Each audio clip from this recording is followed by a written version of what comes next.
Vamos acolher a palavra de Deus no Evangelho de Jesus Cristo, segundo São Marcos, capítulo de número 6, capítulo 6, a partir do verso 45 até o verso 54. Tomaremos alguns versículos para a nossa reflexão nesta noite. Diz o texto: logo a seguir, compeliu Jesus os seus discípulos a embarcar e passar adiante para outro lado, a Betsaida, enquanto ele despedia a multidão. E, tendo-os despedido, subiu ao monte para orar. Ao cair da tarde, estava o barco no meio do mar, e ele sozinho em terra. E vendo-os em dificuldade a remar, porque o vento lhes era contrário, por volta da 4ª vigília da noite, veio ter com eles, andando por sobre o mar, e queria tomar-lhe a dianteira. Eles, porém, vendo-o andar sobre o mar, pensaram tratar-se de um fantasma. Gritaram, pois todos ficaram aterrados à vista dele. Mas logo lhes falou e disse: tende bom ânimo, sou eu, não temais. Tende bom ânimo, sou eu, não temais. E subiu para o barco para estar com eles. E o vento cessou. Ficaram entre si atônitos, porque não haviam compreendido o milagre dos pães. O coração estava endurecido. Louvado seja o nome do Senhor Jesus por este evangelho produzido dos seus santos lábios. Oremos. Deus, abençoa a tua palavra que acabamos de ler. Abençoa a exposição da mesma e os corações que nos ouvem.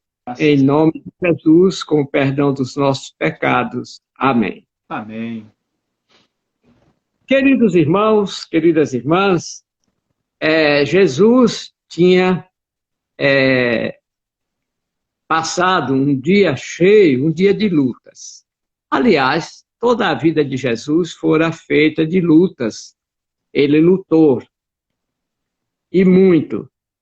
E sempre esteve em meio às multidões. Como já podemos falar em outras ocasiões, naquelas multidões, no meio daquelas multidões, havia pessoas interessadas em aprender de Jesus, havia pessoas interessadas em receber milagres de Jesus, e havia pessoas também para zombar, para criticar, para querer apanhá-lo, Jesus, em alguma falta, em alguma contradição. Faz parte da vida, sempre nós estamos em meio a pessoas de diversas camadas sociais, de diversas mentalidades, de diversas formas de enxergar a vida, né? E não poderia ser diferente, porque senão seria tudo igual. E se for tudo igual, que seria de nós se todo mundo pensasse como eu? Acho que o mundo não prestaria, não valeria nada, né? Então é bom que tenha quem pense diferente de mim, tem quem haja diferente de mim. No final, Deus, com a sua sábia justiça, fará o julgamento de cada ação, daquilo que nós temos feito. Portanto, o companheirismo de Jesus. O companheirismo de Jesus é uma necessidade muito grande na vida de todos nós. Os discípulos sentiram isso de perto.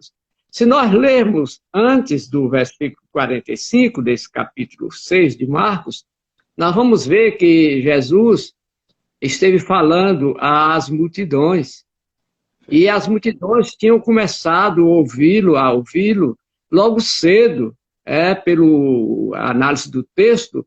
Foi o dia inteiro ouvindo vários sermões, vários ensinos, várias parábolas, vários assuntos da vida prática, do cotidiano, que Jesus ia passando para os seus seguidores, inclusive o seu colégio apostólico.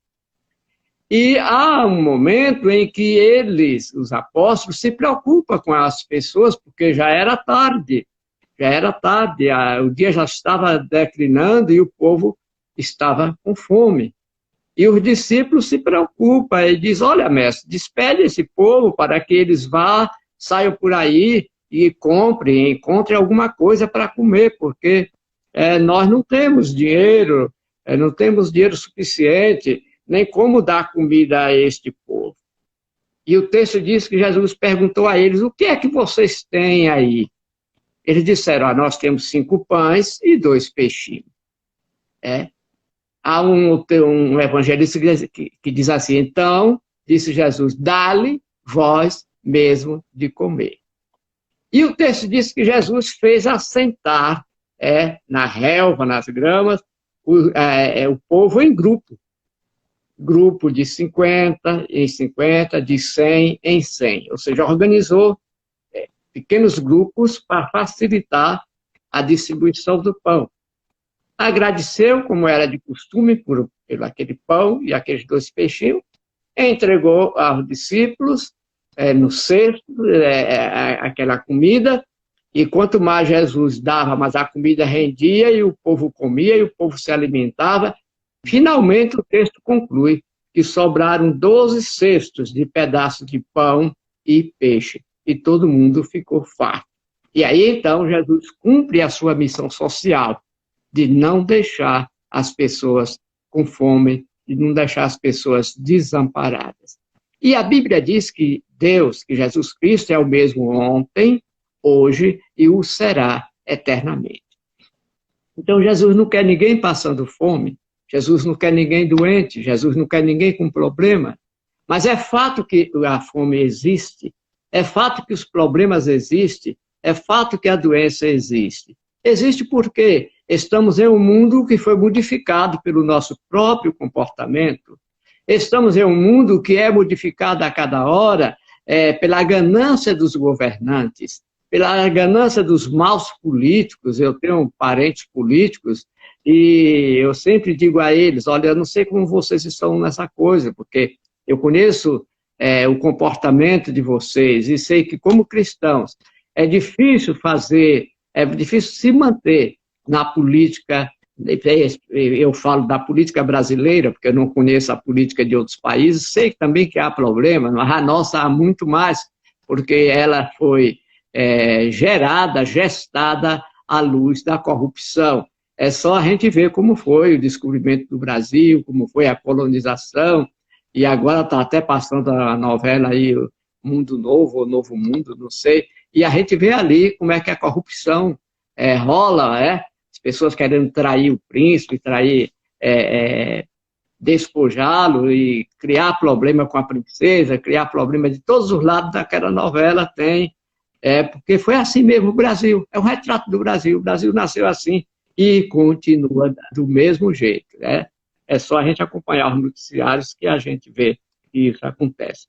Muito bem, mas a companhia de Jesus, o companheirismo de Jesus é sagrado, é indispensável para o lucro da nossa vida, é indispensável para vivermos, é indispensável para caminharmos neste mundo tão conturbado.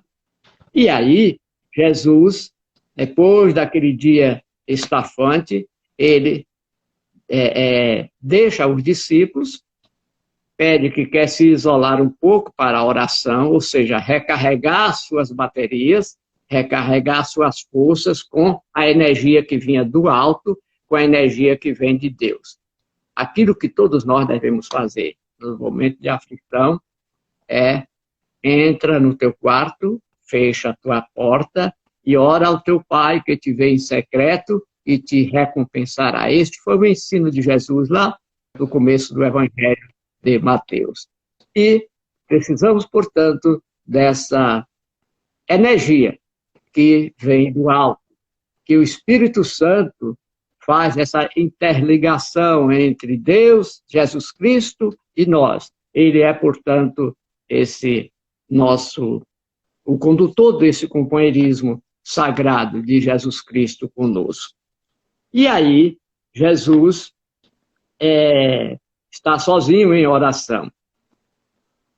Altas horas da noite, ele percebe que os discípulos estão remando com dificuldade, porque o vento era muito forte. E como sabemos, naquela época não existia barcos movidos a motor, movido a combustível, era a vela, aqueles panos, né, que era hasteada, e aí o vento ia levando. Se o vento fosse forte, eles iam remando ali, isso tudo manual, o vento muito forte levaria aquela embarcação para um lugar diferente daquele que os seus ocupantes desejariam. E era o que estava acontecendo naquela noite. E à noite, a escuridão da noite, vamos imaginar como seria, talvez um candeeiro aceso, uma lamparina, porque também não tinha meio de iluminação elétrica há 2000 anos atrás, né? Os discípulos estavam ali. Se a noite fosse de lua, então, muito bem. O mar com a noite de lua cheia é muito bonito, né? É uma coisa assim esplêndida, né? Manifesta mesmo a glória de Deus. Mas se a noite for escura, o mar causa temor, causa pavor. E existia uma lenda popular, e que os discípulos tinham conhecimento, que se alguém avistasse um fantasma em pleno oceano, em pleno mar, era um sinal de que aquela embarcação iria naufragar. Indubitavelmente, iria ao naufrágio. Agora veja, eles estão remando, Jesus não está com eles no barco, os ventos vieram contrários,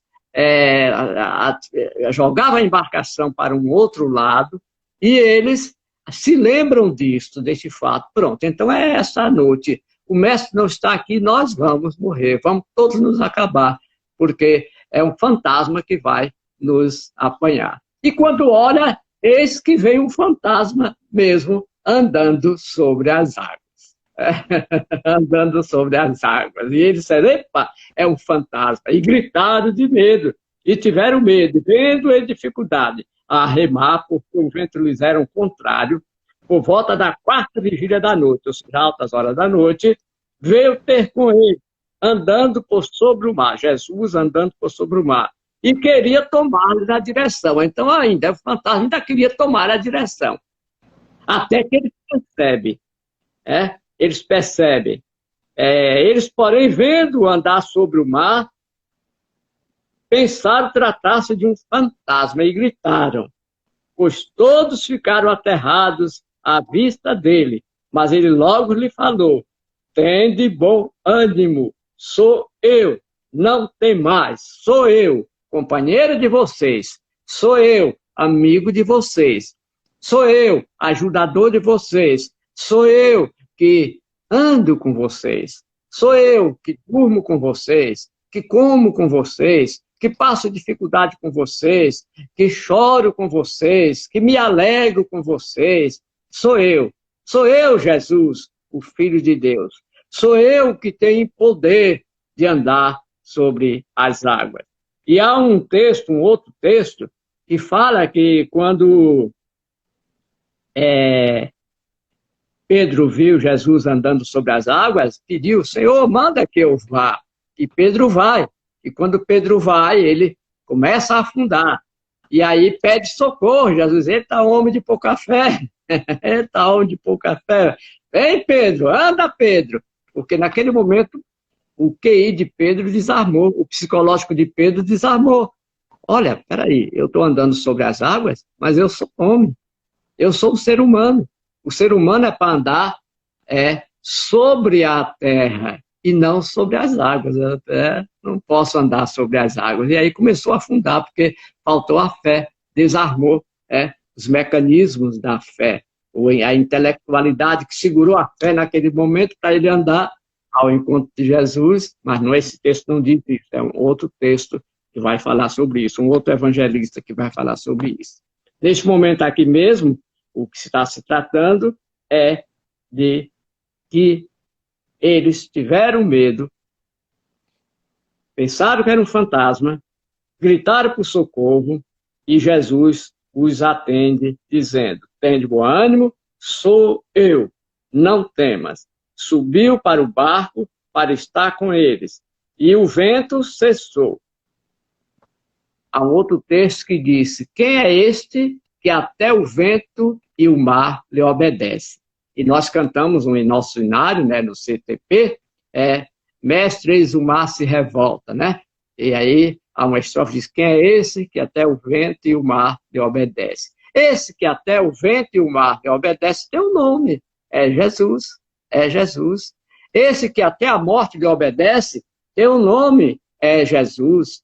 Esse que até o vento e o mar lhe obedece tem um nome, para o centurião aos pés da cruz, este é o Filho de Deus.